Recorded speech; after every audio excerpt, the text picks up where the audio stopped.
You are not going to believe this. I got my first heckler. That's right, my very first hater in one of my webinars. And I'm here to tell you all about it because there is so much to deconstruct here, from their intentions to how I took it to what I took away from it. And I believe that one day you are going to be dealing with your own version of haters. And maybe even right now, you are dead scared, afraid of them, and it may be keeping you small. So in this episode, I'm going to give you a brand new perspective on haters that I think is actually going to make you very excited to get your very first real hater down the line, because you're going to know exactly what to do, not just to handle it, not just to control the situation, but to make your business even better because of it.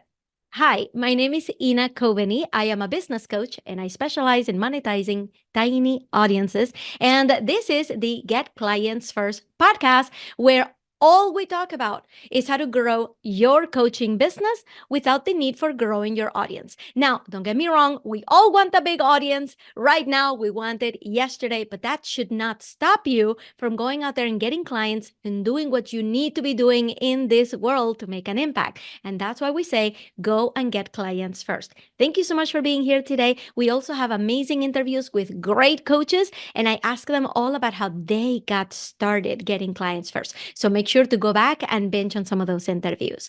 And on this episode, we're going to talk all about hecklers and haters. And I want to tell you my story of what happened, because this literally happened just a few days ago. I want to tell you exactly what the story is, what happened, how did I experience it internally, how did I handle it outside, externally, how did I handle it internally, but most importantly, I am actually at this point where I'm sitting extremely grateful that it happened.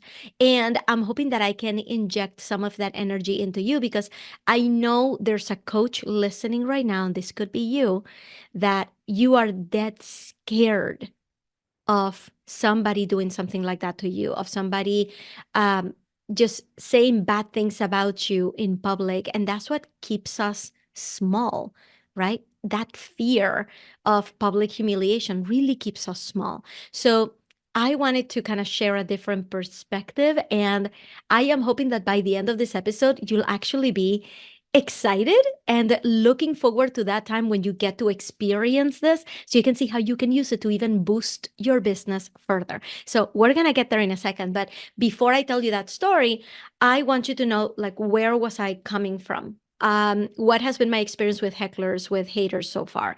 So because my audience is pretty small, I have not experienced public humiliation. I have not experienced people coming in droves and telling me, telling me off, or telling me that I don't know what I'm talking about. Like, that has just not been my experience, because for the most part, people who like me continue to follow me, and people who don't like me, they stop following me. So the hater situation is one of those things that we are afraid that it's going to happen. Like, if we put ourselves out there, our audience is going to get sick of us, is going to start berating us, is going to start complaining, is going to start criticizing us, when in reality, everybody kind of has a choice.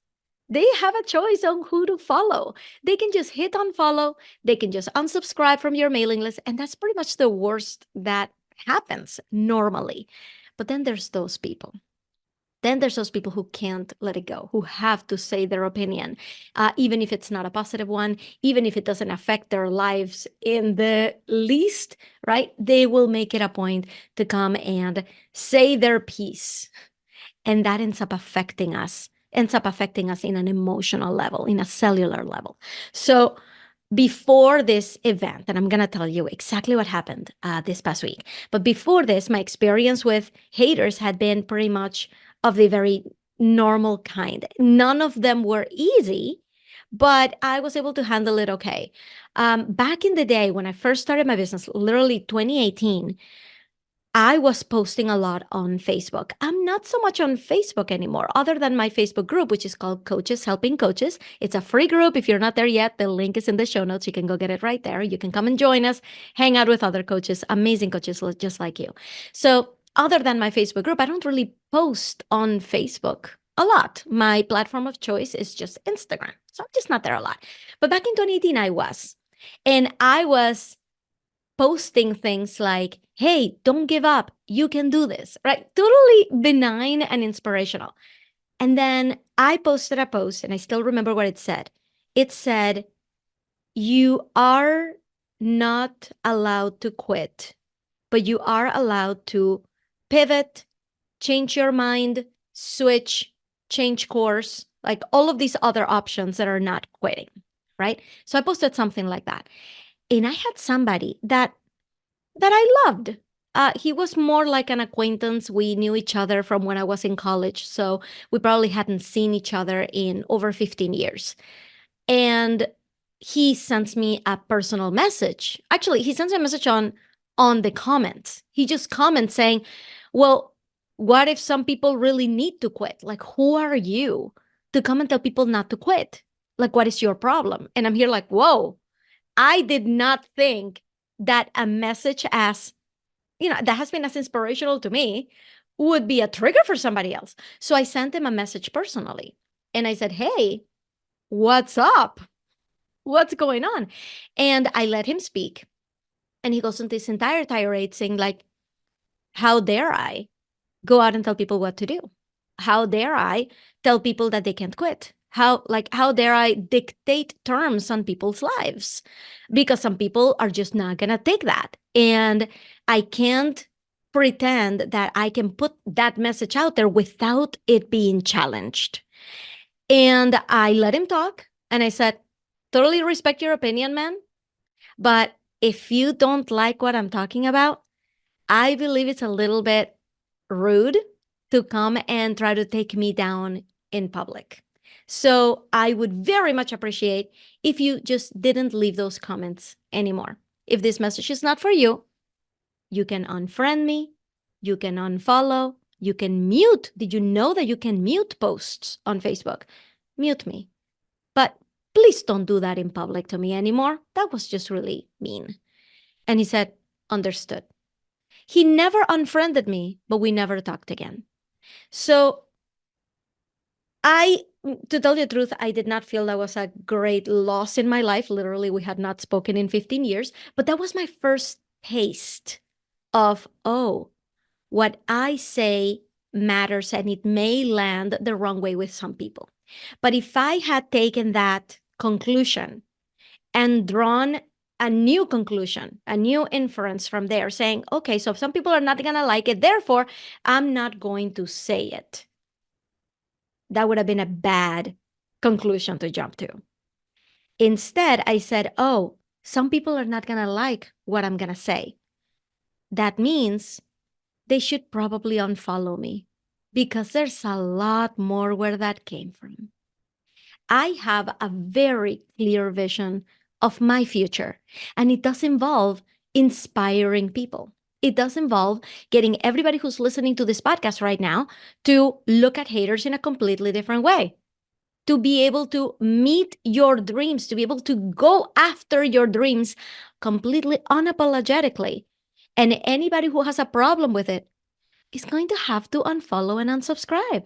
And that's gotta be okay. There are options in this world. That's why you have Coke, regular Coke, vanilla Coke, zero Coke.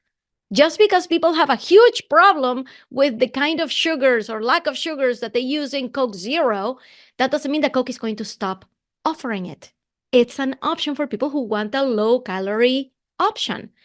But that we need to have options in the world. And I am a flavor. I'm a flavor of your favorite drink. I am a chocolate milkshake. Not everybody likes chocolate milkshakes. Some people like vanilla and some people like strawberry. But just because there is a whole website called we don't like chocolatemilkshakes.com, that doesn't mean that chocolate milkshake is going anywhere, right? So I had to come to terms with that decision first. I had to decide for myself that the opinion of that person should not affect the rest of my life. And that was a very, very important thing for me to like plant as a chip in my head, that that person who is complaining should have zero power over how I lead my life, unless it affects me for the better. I had another experience actually quite recently where somebody posted in my comments, and I'm sure you could still see them if you're following me recently. Somebody just rolling their eyes at my content, just somebody posting, "Oh, please, I like some people have the nerve of being so scammy, right? So scammy and so spammy talking about my post." I remember replying. The reason I respond, by the way, is because those comments are engagement, right? I'm not going to take their rolling their eyes at me as a sign to stop or as a sign to slow down. I'm going to take it as what positive thing can I get out of this? Oh, a comment is a comment. So I reply to the comment and I say something to the effect of, "Oh, yes, I totally agree. Some people are super scammy. But if you look at my stories, I have testimonials posted right now telling you that there are people who found my help helpful. So go and check them out." Right? So a comment is a comment. What positive can I draw out of this? Because changing their mind is not going to be a thing, right? Stopping them from making those comments, I can block them. In fact, that same person posted another negative comment on my feed. You know what I did? I blocked them. I did. I blocked them. I don't really need that negative energy. I create the positive universe around my social media. I'm the president of my feed, and I get to say what is okay to say in my feed and what is not okay to say in my feed. I don't care. Like that person who's making a negative comment is not a member of my civilization, right? Is not a member of my community. Is somebody who came from the outside and is trying to wreak havoc. So, no, I do not have to take their thoughts into account. Now, some people may say, "But wait, don't they have a point?" Not with that tone, they don't. All they're doing is trying to take me down. And that is just not a great goal for them. If they would like to challenge what I say, let's talk about it. Like, I gave that person a fair chance. I gave that person the first comment and I responded to it. They kept coming back with the negative energy. I blocked them. I don't need it. They're not a member of my community. They can be shown the door. If you come into my house, you better be respectful of my house, respectful of my kids, and respectful of me. If you're not, I will be very, very gladly showing you the door. So that is how I control the energy in my community so that everybody else is exposed to positive energy. I want people to want to hang out with me, not to see me responding to hater comments all the time, because what is the point? So having said that, that was kind of like my background. That's like the extent of my hater relationship. Okay. Now, at the same time that that's happening, I am preparing for a masterclass. And I taught this masterclass before Black Friday. I taught it twice on the same day. The first time that I taught it, like 11 in the morning, I didn't do any slides at all. I just wanted to test out the concept. After I tested the concept, I decided, you know what? For the pitch part, if you've ever done a masterclass, you know that there's usually an introduction of your program at the end. I felt like for that part, I really needed to have some supporting material. So I spent 2 hours between the masterclasses. I had a masterclass at 11 in the morning and then at 8 at night. I spent 2 hours creating some slides to put around this live whiteboard session that I was doing. And that worked out well, but not as well as I really wanted it to. So I decided to teach it 3 more times: Wednesday, Thursday, and Sunday. I taught it Wednesday and I got some feedback. And there were still some things that I was just not comfortable, 100% comfortable with in that presentation. I feel like I could have done a much more effective description at the benefit that joining my programs are, right? So I'm here like, as all that stuff, like hater stuff is going on, I'm here working on a perfect masterclass. And this is something that I recommend that you do. If you've ever taught a masterclass before and you've only taught it once, I recommend that you set up a few more dates. And every time you teach it, you take whatever you did as feedback and you keep moving it forward, moving the feedback forward and making your presentations better and better. So by Thursday night, I had created a new way to engage with the audience.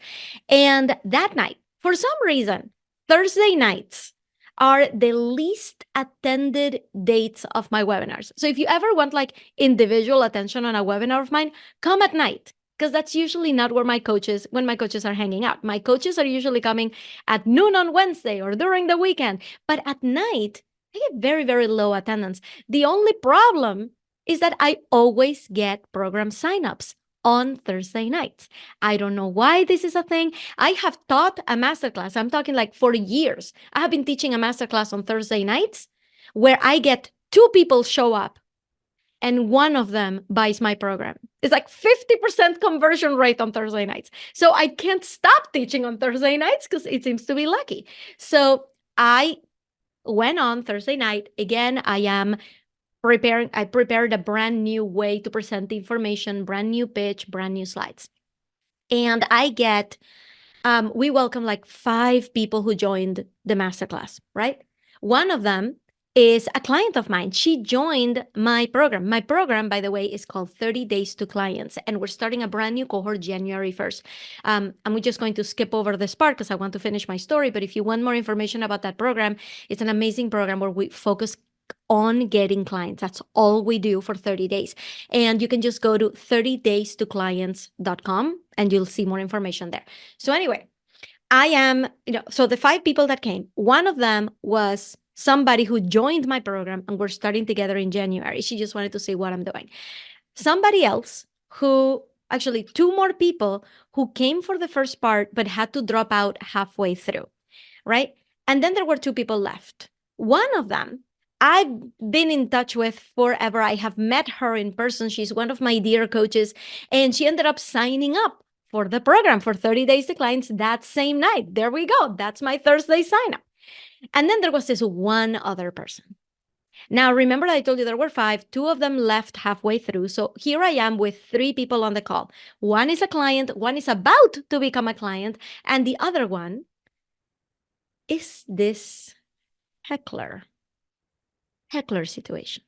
So I am giving the presentation. Everything is going fine. I am doing the whole whiteboard session. And what I'm explaining in this whiteboard session is the fact that you cannot start your business by creating an online course. An online course is a way for you to scale a business, to be able to provide that coaching package that you've been guiding people one-on-one and in groups, and now you have all these videos. You can package those into a course. It's a way to do the same thing for many more people with not an increased level of effort, right? It's a scaling technique. If I have 3 one-on-one coaches, right, that I'm coaching, right? So if I have 3 one-on-one clients and I'm coaching them on exactly the same thing every week, week after week, and I'm repeating myself over and over again, it makes total sense for me to package some videos and sell that as a course to more people without me having to get on one-on-one calls with 100 more people. That's what a course is for. A course is something that is a tool that you use to scale a program that works. So my point in this whole presentation was, if you are starting out by creating a course, you are missing out on valuable feedback, on finding out if your offer actually works, if the steps that you're putting in that course actually work. Especially if you've never coached before, you got to start by getting clients first. Haha, that's the name of the podcast. You got to start by getting clients first. That's the first thing you need to do. Now, it turns out that this heckler person had never coached before. And he was in the process of creating his first online course. So essentially, I was saying, starting with a course is like shooting yourself in the foot. You really got to start getting clients first, helping people, developing a methodology, and then scaling it by creating the course. So since I was telling him to do things in complete opposition to the things that he was doing right now, I'm putting words in his mouth, but he might have taken a little bit of exception to that. So he said in the presentation, wait a minute, every coach out there tells everybody that they need to have an offer, like a course, that they need to have an offer before they get clients.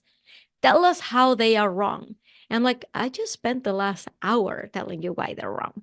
I just spent the last hour proving to you that when you are working with clients, you get better feedback, you get better results, and you're able to sell this a lot better than if you started out by spending several months packaging something that you are not sure if it's going to work or not because nobody has actually gone through it yet. You got to start getting clients first. It's not the same thing, by the way, as if you've already been teaching the same stuff and you know that it works, it's time to create a course, but it's just not your first step as a coach. And you can see that he started losing faith. You could see that he started kind of going against everything I was saying at that point. And it started to get very awkward and uncomfortable because the other two people on the call were people who were completely in tune with what I was saying. They're like, yes, I need clients. I want to develop my methodology so that I can create a course down the line. I want to do this. And here's him kind of digging his heels saying, well, that doesn't make any sense. You're not answering my question. And he just started basically just like pooping on everything I was saying. So I'm going to tell you, at the time, I was just kind of trying to ignore him, but also help him realize. So I always take, if anybody asks me a question, I will answer the question. If you don't want to hear the answer, that's kind of on you. Go and do your own research. Go and listen to some other coaches. Maybe I'm just not your chocolate milkshake, right? That's okay.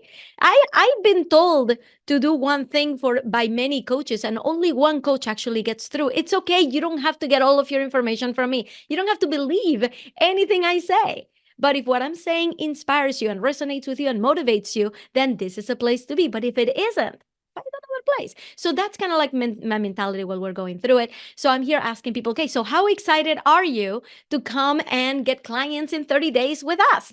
And he goes, 0. And I'm like, okay, great. No, I am about to do a raffle for an Instagram audit with anybody who stayed until the end. Why he stayed until the end, I will never know. And okay, so I'm not going to say his name. I'm going to make up his name. Jeff, you said you hate social media. Yes, this is something that he said in the chat. You said you hate social media. Do you even want me to audit your account? Because remember, we have 3 people on the line. One of them is already my client and I already audited her account. So there's only 2 people that would be in that raffle. So I asked him, Jeff, do you even want this audit? He said, I wouldn't trust your audit. I said, great. Congratulations, Kiki. You just won an audit. And Kiki's excited, right? So, okay. And then we finish the presentation. Thanks, everybody. And I close the presentation. And the Kiki does end up signing up for our program. And we're going to start January 1st. We have our first call this week. We're very, very excited. And I walk off and I am feeling a little bit rattled, right? I'm feeling a little rattled, but I am still coming off of a high of the masterclass, of having taught what I know, of having given value. I'm still coming off of that high. So I tell myself, okay, what would my higher self do? What would Ina Money Babe, my alter ego, what would she do? What is the right thing to do right now? First of all, I actually had a gift for everybody who stayed until the end. And that gift was a training video that I had created. And it's something that expires. It's not something people got to keep forever. But he stayed until the end. So I needed to ask myself, what is the right thing to do here? Do I send him the video? Do I send him that special training that only people who stayed until the end get? Or do I keep it to myself? Do I just block him, unsubscribe him, never talk to this person again, just try to forget the whole thing? What is the right thing to do? And sometimes, you guys, we know what the right thing to do is. We just know that it's the hardest thing to do. But we gotta first acknowledge what is the right thing to do. So if I know what the right thing to do, then it's a matter of a decision. Do I want to do the right thing or not? And that decision becomes a lot easier to make. So I ask myself, what is the right thing to do right now? I'm going to tell you the right thing. Number 1, to send him the training video. He stayed until the end. you stay in integrity. You send that to him, even if that means that he's going to reply to the email with all the insults in the world, right? You send it to him because you said you would. You stay in integrity. You are a person with ethics. Keep them. That's more important than your fear. So, okay, I'm going to send it to him. The second thing that is the right thing to do in this situation is to listen, is to actually listen to what this person was saying. How can I use what they said to the benefit of my business, to the benefit of other people in future masterclasses? At which point did I lose his trust? At which point did I say something that may trigger people in the wrong way, or that it may trigger people that are not the right people to be in this presentation, right? Because it was clear that this person was not my ideal client. It was clear that this person had created an online course and was not willing, able, or ready to start getting clients right away. That's something that he seemed to be against. So, okay, what if I have somebody that I could definitely help, but they come in with that stance? How can I address that in the presentation so that my presentation can be stronger? So that if somebody comes in with a certain set of preconceived notions, they can walk out having changed their mind. So I'm like, the right thing to do is to read through those comments and to make changes to the presentation, to adjust expectations, to adjust the right kind of person that should be in this masterclass, right? And for everybody to be on the same page. So I did that. Before I sent him the email, actually, I went through the chat and I discovered something that I didn't see when I was live. I discovered that at the end of the chat, when I had said, "That's it, thank you very much, thank you for being here, we're done, I will see you later," he wrote, "Thank God." And I read that, I'm like, wow. Why would somebody with such animosity for what I'm presenting stay until the end? And then it just kind of hit me. It hit me. If you have not listened to episode 234, which is the previous episode to this one, where I was talking to my spiritual contact about my business and about what I'm supposed to be doing, that, thank God, reminded me, wait a second. You guys know what just happened with this heckler? Do you guys realize what I just witnessed, what I just saw, what I just lived through? My spiritual contact, and I say spiritual contact, that could be for you, it could be the universe, it could be God, it could be your higher self, right? Inject whoever your spiritual contact is right there. My spiritual contact put me in a situation that was 100% safe for me to receive information that was going to be absolutely needed for my next masterclass so that I could impact more people on the Sunday masterclass. My spiritual contact said, "Ina, your masterclass presentation is not strong enough yet.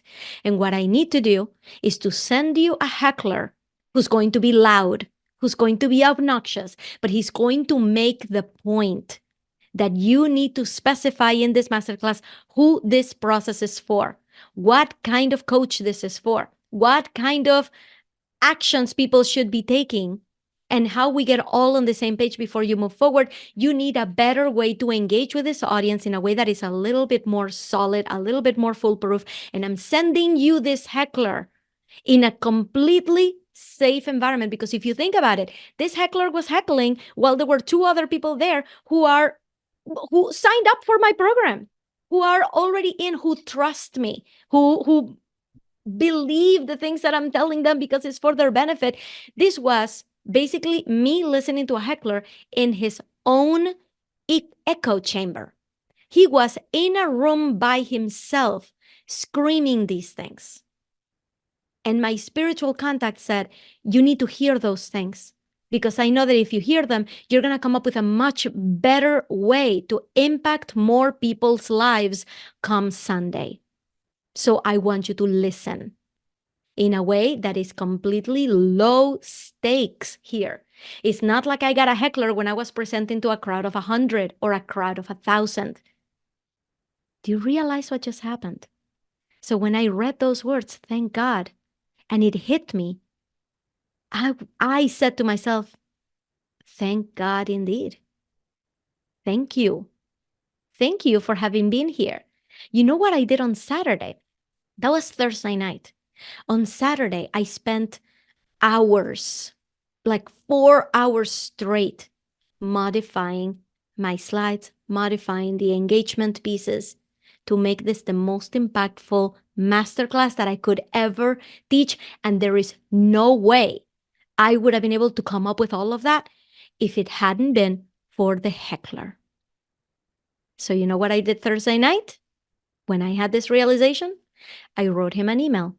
I said, here's the link to that training that I promised you.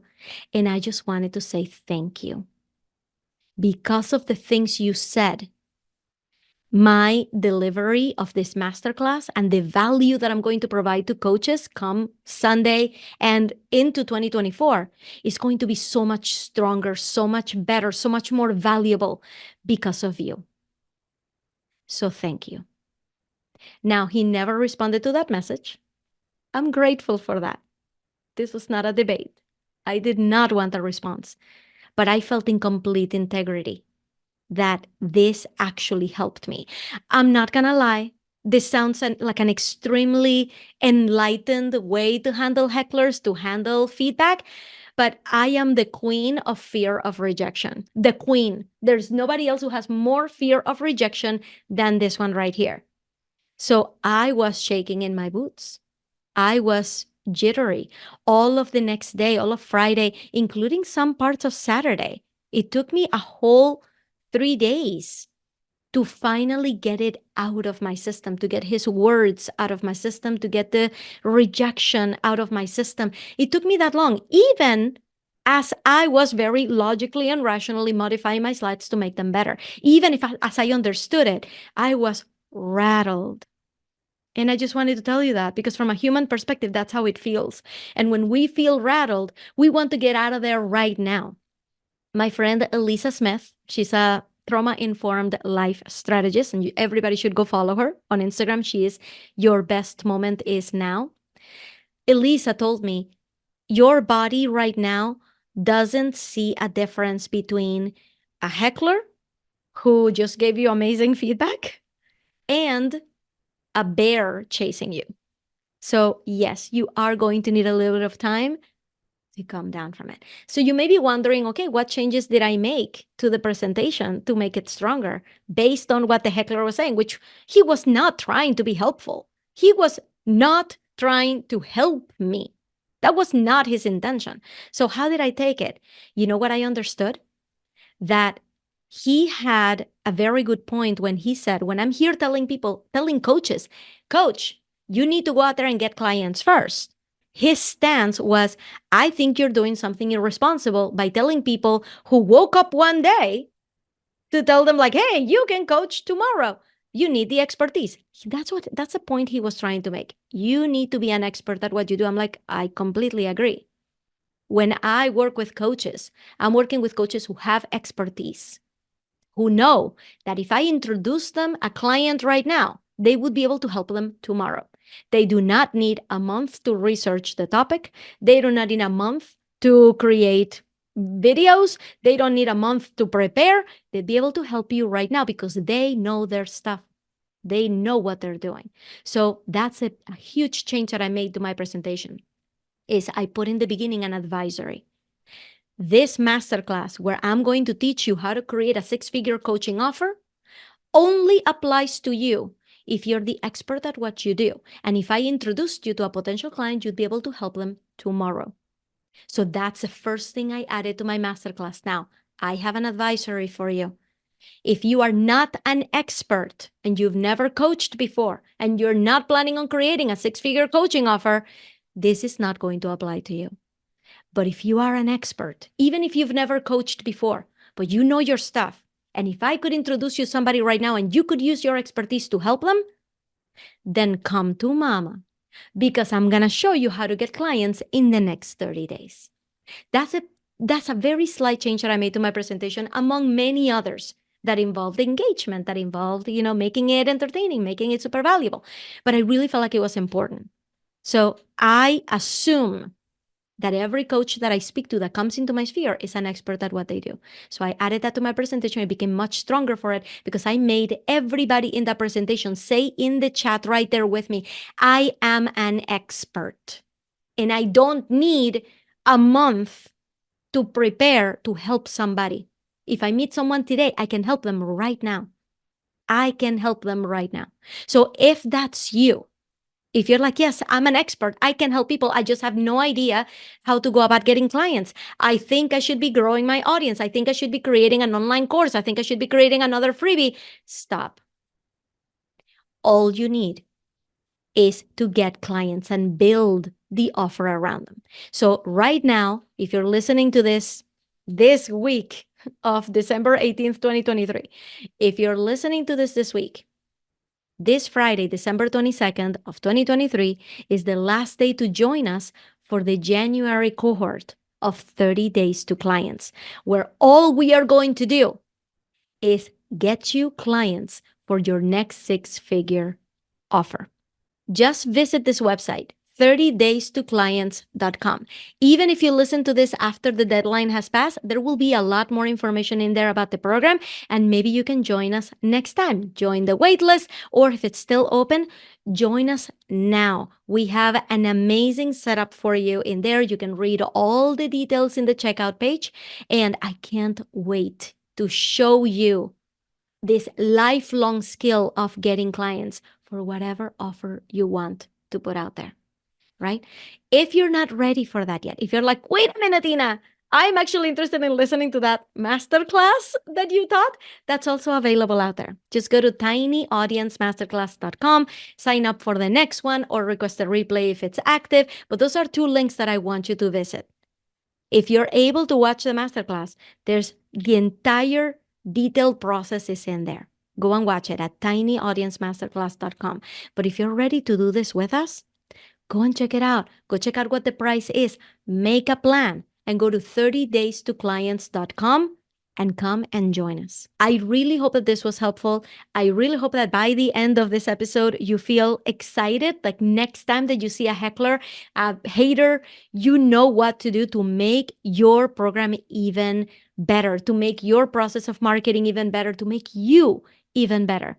That's what this whole thing is about. Now, I really feel like my spiritual contact wanted me to go through this so that I can take more haters down the line. I still expect to feel rattled. I still expect to feel like a bear is chasing me because I'm human, and that's going to happen. But if there's one thing that's for sure, is I'm not going to let it stop me. And I really hope that it won't stop you either. I'll see you on the next one.